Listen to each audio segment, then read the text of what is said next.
You ask Tiger to solve. This deals with linear equations with one unknown. The final result is x equals 51. Let's solve it step by step. Group all constants on the right side of the equation. Add 9 to both sides. Simplify the arithmetic.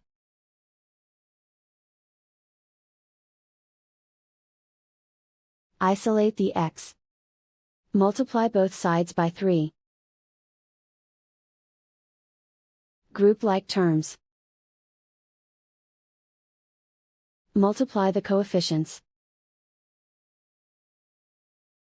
Simplify the fraction. Simplify the arithmetic. And so the final result is x equals 51.